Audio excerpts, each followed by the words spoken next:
یه داور، یه کمپانی توی فرد در واقع دنبال چه چیزیه؟ میخواد سوپراستار آینده چه مهارتهایی داشته باشه؟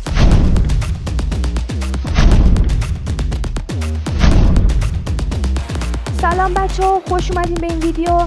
همطور که از تامنیل این ویدیو متوجه شدین، ویدیوی امروز درباره آیدل شدن هستش. بریم که ویدیو رو شروع بکنیم.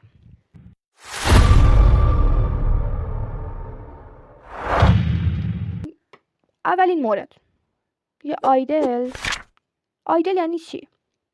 آیدل به خواننده های کره‌ای میگن، نه فقط صرفا نه فقط کره‌ای، به خواننده‌ای میگن که تو کره اقامت دارن، زیر نظر کمپانی‌های کره‌ای کارآموز شدن، الان خواننده هستن و میخونن، نه فقط خوندن، مثل دنسینگ، همون رقصیدن، کارای اینجوری به اینا میگن آیدل.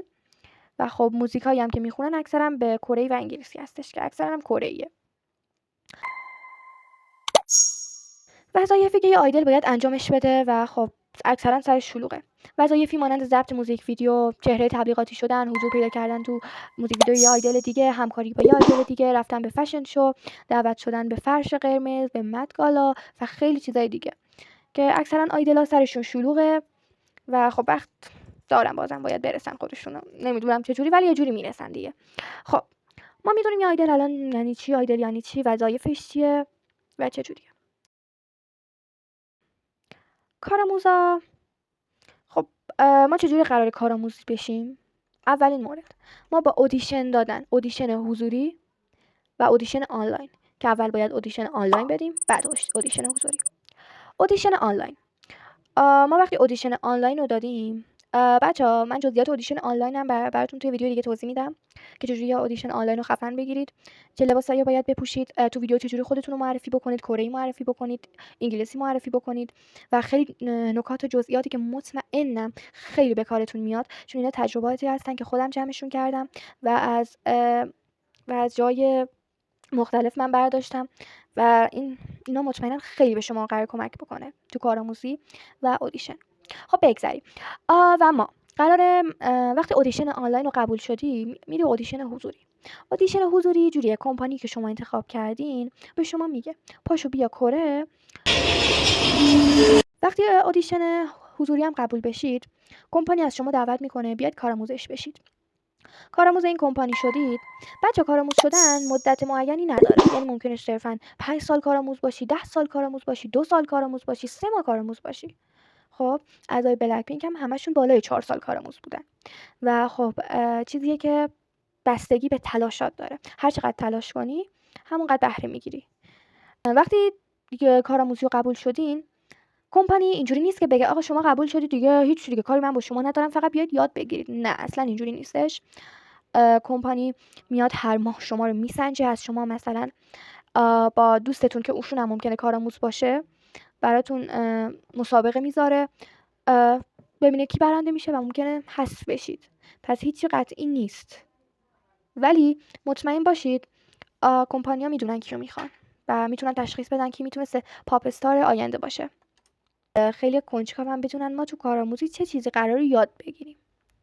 خب ما تو کارآموزی چیزای خیلی مهمی یاد میگیریم، چیزایی مثل آهنگ خوندن، کنترل صدا، زبانهای مختلف، انگلیسی، کره‌ای، طرز راه رفتن، چجوری مثل یه آیدل راه بریم، طرز غذا خوردن، چجوری مثل یه آیدل غذا بخوریم، طرز ژست گرفتن، چجوری عکس بگیریم، تو عکس ها چجوری ژست بگیریم، طرز برخورد که چجوری مثلا بتونیم با یه مثلا فرد برخورد داشته باشیم، مثلا از شما یه سوالی میپرسن شما بتونید جواب بدین، خب استرس نگیرین، طرز نشستن، طرز نگاه کردن، خیلی چیزای دیگه که به یه کارآموز یاد میدن. ولی خب بچه‌ها شما حالا قبل از اینکه بخواید کارآموز بشید سعی بکنید تو خونه هم یکم تمرین بکنید، به خاطر اینکه این موضوع مثلا شوخی نیستش که مثلا بگم برم اونجا بهم یاد میدن. نه اصلا اینجوری نیست. کمپانی فقط به شما کمک میکنه چیزی که بلدی و مهارتی که بلدی و افزایشش بدی، گسترشش بدی در واقع، و قرار نیست هیچی از صفر به شما یاد بده. پس اگه شرایطشو دارید از همین داخل ایران برید کلاس زبان ثبت نام بکنید، سعی کنید خودتون تو خونه رقص تمرین بکنید، رقص طراحی بکنید، سعی کنید با خودتون آهنگ بخونید، زبان انگلیسیتون رو قوی بکنید چون خیلی نکته مهمیه و کمپانی قرار نیست از صفر شما رو به بالا بکشه. پس این نکاتیه که باید خیلی حواسمون باشه و یادش بگیریم.